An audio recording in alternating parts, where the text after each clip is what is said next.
Good job. Is that what's in the debit here?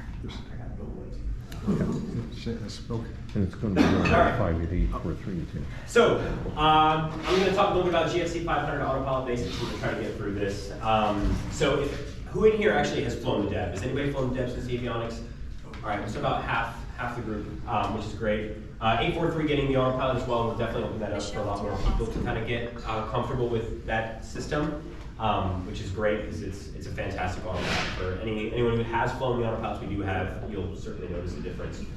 So the way that our Autopilot works in the DEB is a attitude-based system. So there's two types of autopilots. We have an attitude-based autopilot and a rate-based autopilot. In our case, we have a G5 that sends all the attitude data through the mode controller, and the mode controller packages that all up and sends it to the servos. Okay. A little hint, I know a lot of people tell me, I don't understand the Garmin way of naming things. Everything Garmin makes starts with a G. The second two letters tell you what it does. So we have a GMC on the right, that's the mode controller, and then you have the GSAs, the Garmin servo actuators. So those are actually the brain of the whole system. They control all the algorithms, they handle all the mode controls, etc. Your G5 just displays what you have, and it sends the attitude data to the GMC so that it can package it up for the servos. So all that kind of happens nice and neat in the background. And then of course we have the fourth thing in this system, which is the pilot, which kind of helps guide the autopilot in the right direction there. So. With our autopilot, we have two major parts. Okay, so unlike the autopilots we have in all of the other airplanes, we have this new thing called flight director. Flight director exists in plenty of commercial autopilots and other types of autopilots. But essentially, this is a completely independent system. You can use the flight director in the airplane without having the autopilot on. And that essentially gives you both a roll command and a pitch command that is needed for you to fly the desired path, the desired attitude. Okay. And then of course we have servos. Servos are what actually drive the autopilot. That's what drives our pitch, our roll, and our trim as well. We have one for the trim to help get those forces off. So that is completely independent, and therefore you can fly with the flight director if you want to hand fly, and it definitely takes some workload off, even with the autopilot off. So this is actually what it looks like when the autopilot is off. You have these hollow bars telling you, hey, you're hand flying, but I'll tell you what to do if you'd like. And then when the autopilot is on, you've got those solid bars. I was flying with somebody and they said, man, it's super hard to see these bars here on the G5 or even on GI-275, these hollow bars, it's super hard to see.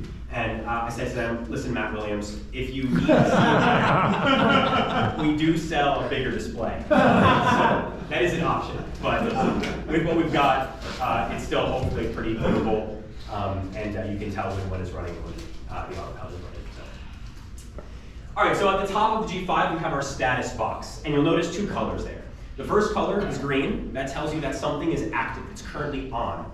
The white tells you that it's armed. It's ready to go when you get close to that value. Okay. So I'm going to start on the right-hand side. This is the vertical modes. Okay. So we have pitch active right now, which basically says I will tell the autopilot to hold this pitch attitude. Okay. All the autopilot cares about is a pitch and a roll. At the base level, that's all it can do is give a pitch command and a roll command. So at the default, we can just tell the autopilot, give me this pitch, a 0 pitch. In the background though, Alt-S is armed. What that means is altitude select mode is ready to go when you get close to the altitude. So I have bugged 8,000 feet. If I ever cross it, at this point I won't, I'm not climbing, but if I were to start climbing and I cross 8,000, this mode would become active at some point. So those are my vertical modes. And on the left-hand side, I have my lateral modes, left lateral. And in this case, I have heading mode as active and GPS mode is ready to go armed. You'll notice I'm a little bit off course here, but once I get back on course in this bank, it looks like I will, hopefully, this would come back to center and then that would capture and become active. Okay. So that's kind of the status there. If you're looking for a mode that's not green, that either means the autopilot can't hit it yet.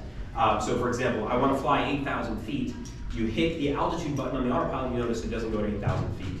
And it's because that mode will not become active until you make it active. You make the change for the autopilot to hit that mode. Okay.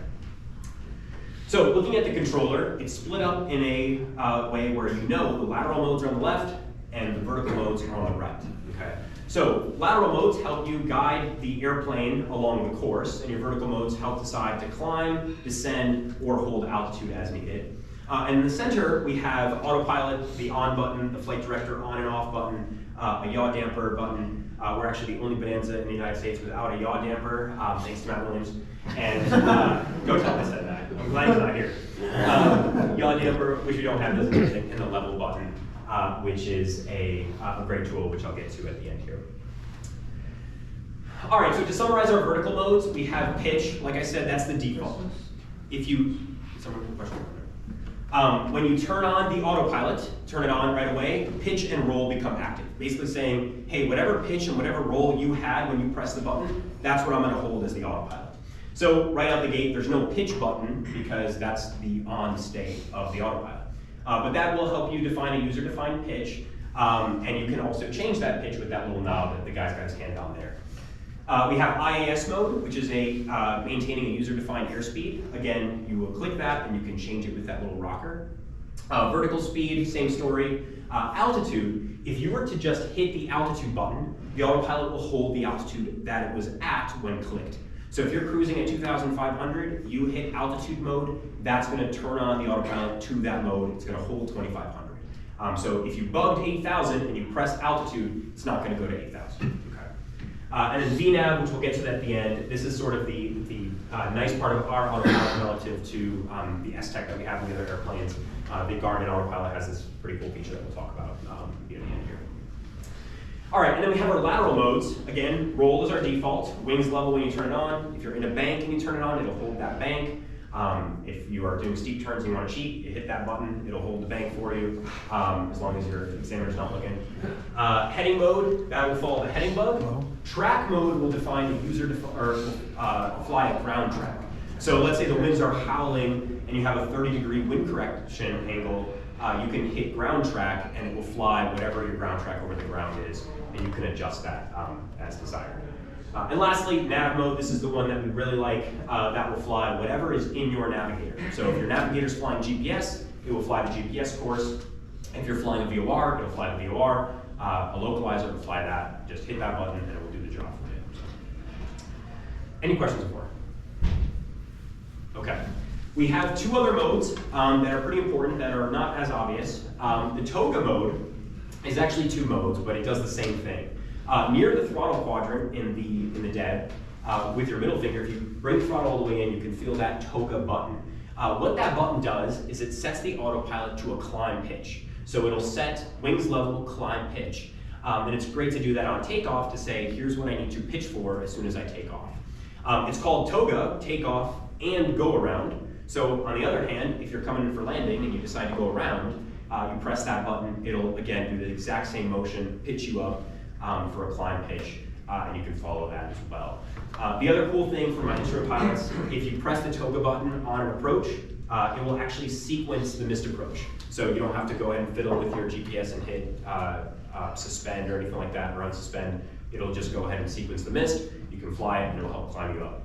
Of course, the autopilot has no control over your power, so if it tells you to pitch up and it tries to pitch you up and you have no power in, it won't bring you to a stall, but you'll notice that it's not going to get there. So you got to make sure that you're responsible for the power always whenever you're using the autopilot. The last button that I didn't talk about was the APR button, the approach button. This does two things. It couples the autopilot in both a lateral mode, typically that's the nav mode, whichever one you had in use, so localizer, VOR, GPS. And then it also arms the glide path or glide slope. So let's say you've loaded an approach, the RNAV 3.6 like we were looking at, or 1.8 at OJC, and you hit this button. If you're already using GPS, it doesn't do anything in the lateral mode. It just keeps GPS in there. If you're just flying with altitude mode, it will arm the glide path and be ready to intercept and fly it once you get close enough for it. Obviously, you have to put the airplane in a position to actually intercept the glide path in order for it to do it, but that's what arming does. It'll get that mode ready for you. So in a way, you can kind of consider this really the glide path turn on button, given more often than not you may be flying GPS mode. All right, so a couple examples in using the autopilot. Our checklists don't have this, but it's good to kind of keep a mental note whenever you're flying an airplane with an autopilot, especially in the Deb and the 182 when it gets it. Make sure that the autopilot works and disconnects as intended. So you go ahead and turn it on and verify you can disengage it 3 ways. The first is by pressing the same button you used to turn it on. So hit that autopilot button, see that it disconnects. The second way is using the red autopilot disconnect switch. It's right on the yoke where your left hand is. If you press that and the autopilot disconnects, you're golden. And the last way is using the manual electric trim. Most of our airplanes have this, the Deb does. If you have the autopilot on and you start trimming, the autopilot will disconnect. It thinks you're doing something else and it will disconnect for you. So those are your 3 ways to disconnect. Make sure all 3 of those work before going. You don't want to end up in a scenario where you turn the autopilot on and you notice it doesn't want to turn back off. It's stuck on at that time. After that, after you've done your pre-flight check, when you're ready for takeoff, you can go ahead and hit that toga button. You can see in this 182 or 172, there's a go-around button right there. Ours is near the throttle and maybe a little bit better of a spot where your hand would be after you cram the power. So you can go ahead and hit that button, get your flight director ready for takeoff. And then also, probably one of the more important things, I know we're in a rush to get off the ground, we're paying for flight time, and we're sitting on the ground. Make sure your GPS is set up before you go. So have your GPS set up with your nav course or your cruise altitude is all bugged. Everything looks good for the actual flight, so that way you're not fiddling with it when you're climbing out. Things are pretty critical. Okay. Yeah. Go ahead. What's the minimum? If you're not already going to mention this, the minimum engagement altitude? Yes. So I have that kind of, but it's a great question. So the autopilot will technically work whenever you turn it on. The AFMS says that you cannot engage it below 200 feet. So anything above 200 feet, you're good to go. Anything below 200 feet, you should turn it off. But the autopilot will continue working. It's not going to shut off just because it notices you're below 200 HL. Yeah. I think it might be higher on takeoff. So if you're on a coupled approach, you go down to minimums. Yeah, which is 200. 200 feet. But on takeoff, it's like, I think it's like 800 feet is the minimum engagement altitude. You think so? All right. Well, I'll take a look at that. I think it's 500 because that's where ESP kicks in. So in any case, either way, make sure you have sufficient altitude. Don't take off and hit the button. It'll work, but don't do Don't that. hit the autopilot button, but you can hit the toga button. Correct. You can use the flight director all the time, and toga just sets your flight director. Yeah. Don't engage the autopilot like 100 feet off the ground and into climb mode. And hand fly the airplane to a safe altitude and then engage it. Okay, speaking of climbs and descents, you can really use whatever mode you'd like. You can set a pitch mode if you just want to hold the airplane in a pitch up. You can use vertical speed for a climb, or you can use IAS for a climb, and vice versa for a descent. But there are some best practices here when you're flying the airplane. So if you're looking for a cruise climb, what you'll want to do is bug your altitude first, turn on the indicated airspeed mode, and then set the indicated airspeed for a climb speed, usually a cruise climb speed with a depth of 120 or something. And you'll see that IAS becomes your green mode and altitude select becomes your armed mode. So it's ready to go when you actually intercept that altitude that you just bugged. For a descent, so you're working on a constant rate descent, you'll bug an altitude again below you. You'll bring that bug all the way down to whatever altitude you want to descend to. Hit vertical speed, and you'll see that vertical speed mode turns on with altitude select armed. Okay. Right out the gate, IAS, when you turn it on, will hold your current airspeed. So you will need to make a change for either a slower airspeed if you want to climb, or a faster one if you want to descend, assuming your power is where it needs to be. And then a constant rate descent, same story, it'll start at vertical speed of 0. So you do need to tell it, start a descent of 3, 500 feet, whatever you want. Okay. In a better case, we also have this fancy VNAV button.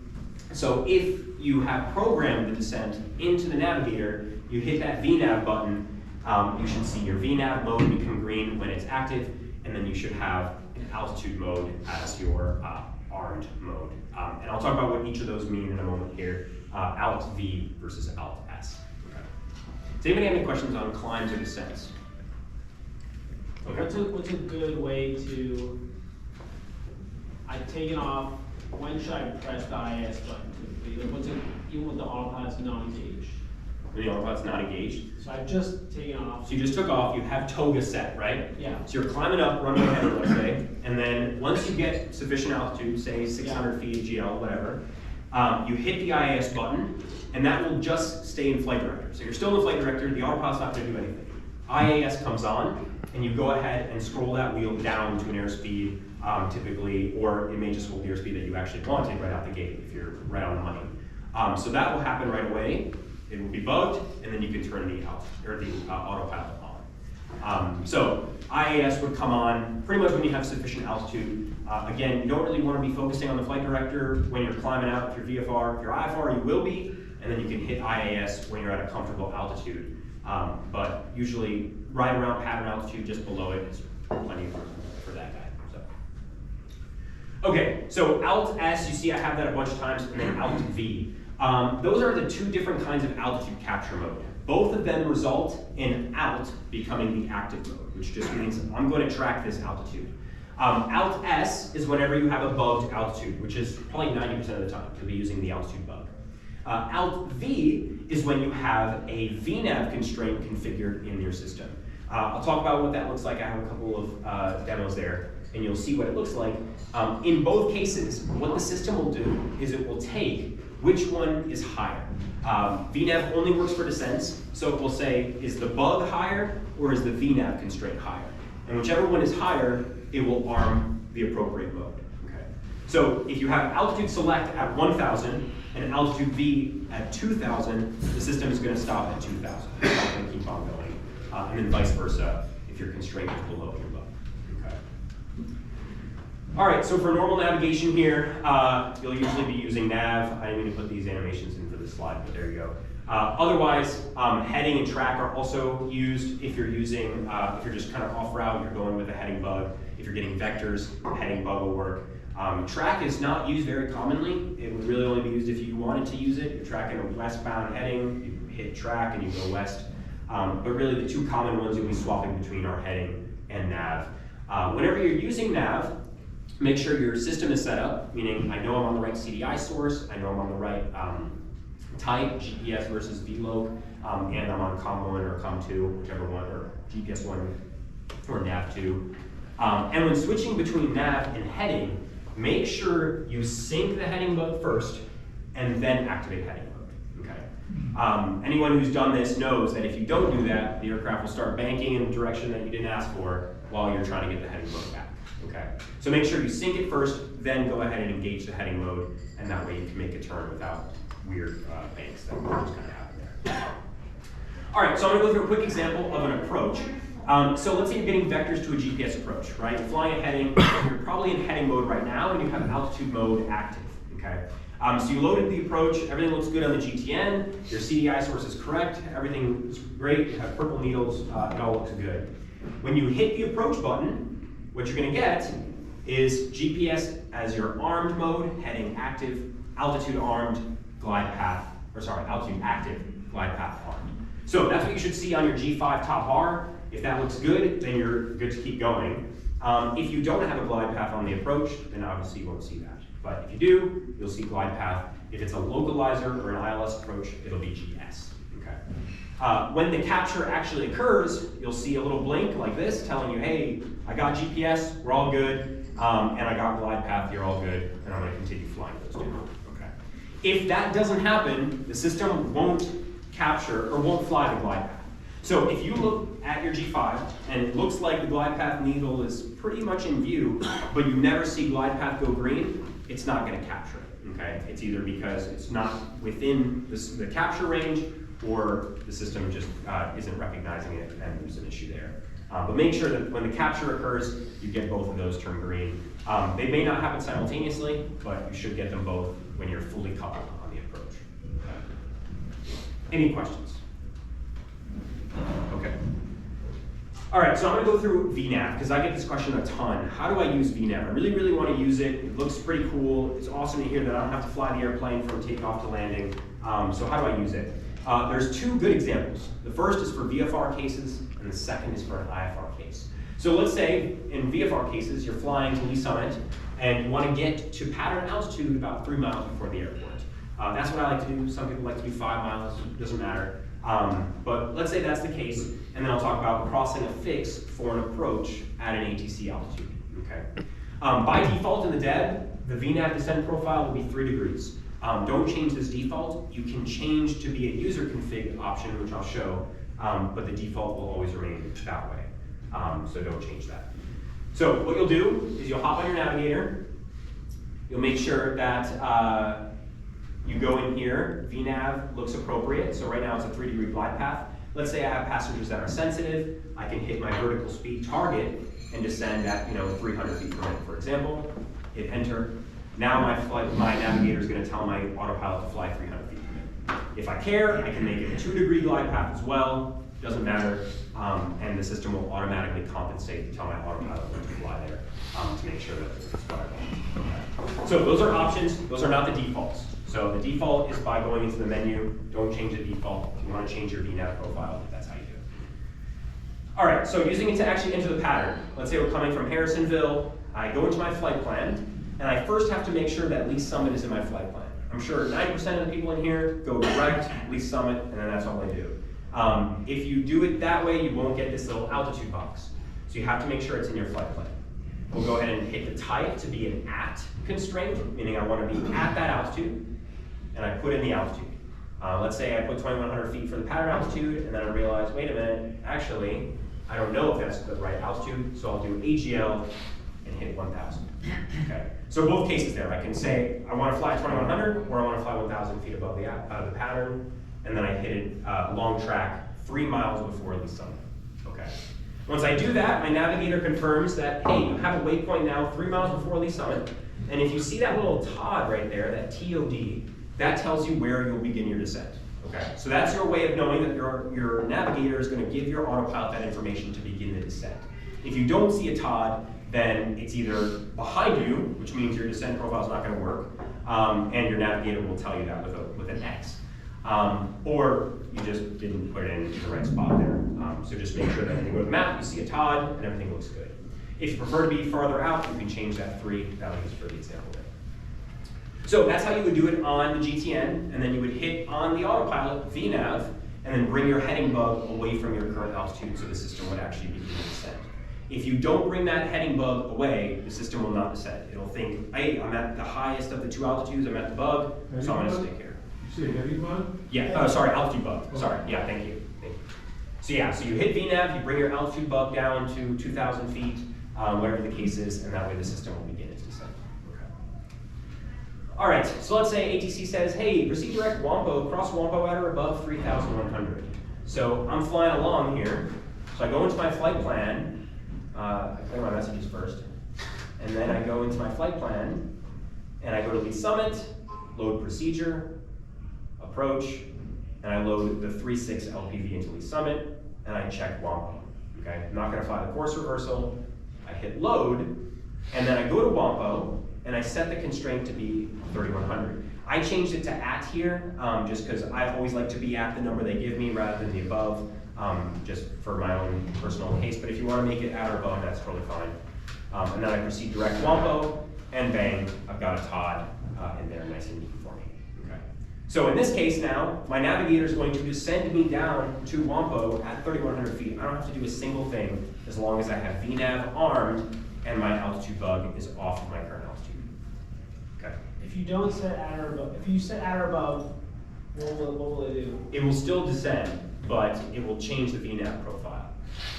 So it will still actually begin the descent, but it will, the VNav What's it profile. descending to try to do? What's the objective if it's an at or above? Is it a pattern altitude at a certain mileage? Or? It's still, I think it still will take you down to 3,100. It's more so the navigator, or you're telling the navigator that I can cross this waypoint at or above, so it won't invalidate that constraint when you type it in. It will try and descend to meet the next valid constraint in your flight plan. So if there's another constraint, you'll try and it'll try and time that perfectly. So it won't do step down? No. It'll try to keep it nice. It'll still keep going. Path. Yep. Yeah. Okay. So activating the autopilot VNav, as I said, just make sure your altitude selector is off the current altitude or it won't engage. And again, the system will always descend to the highest of the bug or the constraint. So if my bug is at 3,200, I won't get to 3,100 with VNav. It'll stop right there at 32. Okay. That's what it looks like on the G5s. You'll see that the VNav indicator is a caret instead of the glide path that you're used to, which is a diamond. Okay. Last couple things here. The Garmin Autopilots also have some enhanced modes. So you may have heard when we first got it of this mode called ESP, Electronic Stability and Protection. What this does is, first of all, it only works when the autopilot is off, and it detects when the airplane is banking over 45 degrees or pitching more than 25 degrees nose up or down. If you do that, the servos will fight you back and say, hey, roll back to level. And if you don't do it after several seconds, it will engage the autopilot to level you right away, okay? So you should feel that torque fighting you back. If you're going 50 degrees and you're holding it, the autopilot should start to fight you a little bit. And then if you keep holding it, it'll tell you engaging autopilot and level you right away, okay? So that system is there. You can disengage it if you're practicing steep turns or whatever in the G5 menu, but just make sure that you turn it back on when you're done so you don't forget if you do end up needing it, okay? So that's only when the autopilot is off, because as you can imagine, the autopilot is not going to get you into a scenario where you are banking this much or pitching that much. But this other one here is speed protection. So this engages with the autopilot on or off. If you are too fast, it'll pitch up. Despite what the autopilot wants to do, the system will start pitching up to reduce your speed. And if you're too slow approaching a stall, it'll pitch down to avoid that stall. Okay. So this mode you cannot turn off. You cannot turn off speed protection, which is good. You may be wondering how I would even get into that scenario. If you're in a descent, you forget to pull the power out, and you're just kind of descending at 500 feet per minute in the deb with power full in, you can get up to that yellow arc or faster pretty quick. So the system will stop pitching down, level off a little bit. It will continue to oscillate because it doesn't know what to do after that. So you can't practice stalls with this autopilot? You can, you would just need to disengage this mode. You can. Yes. So you would turn the autopilot off. You would go into the G5 menu and there's an ESP button. On the top G5, you click, roll over, you'll see ESP, and you can turn it off and it will let you do whatever you want. What about speed protection? The speed protection is when the autopilot is on, I guess it's only when the autopilot is on, that's a mistake. When the autopilot's on, if you're overspeeding or underspeeding, going into the correction. Yeah. Also, these modes disengage below 200 feet and engage above 500. So if you're coming into land, the system will pitch you down inadvertently. So. All right, lastly, the level mode. Again, this button is really great if you're ever flying the deb or the 182, enter IMC inadvertently, you're looking for a pencil and you look out and you can't see in front of you. That level button will keep wings level and pitch level while you figure out what to do next. It's a really useful mode. It will actually engage in pretty ugly circumstances. So if you're really banking or really doing whatever, you hit level, it'll still bring you wings and pitch level. So it's a fantastic mode. And knowing where it is and you just click it helps certainly in a scenario like that. So being comfortable with that mode is really, really useful. Obviously, ESP will stop you from being in a scenario where it's really, really ugly. But if ESP is off, or if you, like I said, get into IMC, that button could be a lifesaver. So, all right. Real quick. Yeah. So to hit that button, the autopilot has to be on first, and then It will engage the autopilot. So if your autopilot's off, you hit just hit that that button, and problem solved. right. Yep. All right, so autopilot's all about planning. I see a ton of people clicking the autopilot button and then selecting their modes. Select your modes first, then turn the autopilot on. The flight director tells you what's going to happen, so you know, hey, this looks good, autopilot on. Do that first. I know people say or think, I want to turn my autopilot on, so I'm going to do that first. Try to plan it first, hand fly it, and then get it engaged when you know you're ready to go. It should reduce your workload, so if you find that you're fiddling with the autopilot more to get it in a state that you want, that's a problem. So knowing how to use this guy is key to success. Really, all this is from the literature, is the G5 handbook, where it has the entire GFC system architecture laid out. But going to flight is really the best education. Go up, VFR, play with the autopilot, understand how it works, and that's the best tool. Okay. That's the last thing I had is don't try to overpower the autopilot. It is designed to be overpowered, but that's obviously not good for our system. If you are trying to make a change that the autopilot is doing that you don't like, turn it off, do what you gotta do, and then reconfigure the autopilot later. So, cool. Does anybody have any questions? Anything else? You quickly mentioned the Smart Fly button and what that will do. Oh, that's what I forgot to mention that. So the Debonair has this feature. The 182 will not have this feature as far as I know. And it's based on the GTN. So we have that navigator. With that system, if you ever end up in a scenario where you're losing power, you're in partial power loss, or you've lost the engine altogether, there's a red button on the panel called Smart Button. You flip it up, you press that button. What it does is it will automatically engage the autopilot and pitch for best glide. It'll hold that, and it will try to detect if there's an airport within range to glide you to. If there isn't one, it'll just kind of keep best glide and hold you there. If there is, it'll turn you right away and get you to that airport. So the goal there is to reduce your workload, try to figure out what's going on. Did you kick the fuel over? Is your mixture too lean? All those things help get you into a state where you're flying again. It does not do anything with your radios, or maybe actually it does tune 121.5 as standby. It won't automatically put 7700 in the transponder. You have to accept that change. It will if you ask it to, but why I say that is go out and practice it if you want. If you're flying around and like, you know what, I want to try this button, it's not like auto land. If you press that button, you can practice it and you'll see what it does. And again, it's hoping to reduce your workload while you try to figure out a better scenario. And if there's an airport that's within glide range with the DEB, it'll take you right there and get you to land. So yeah, that's a great button. It won't be on 843, but it will be on the phone, or it is on the DEB. Any other questions? Bravo.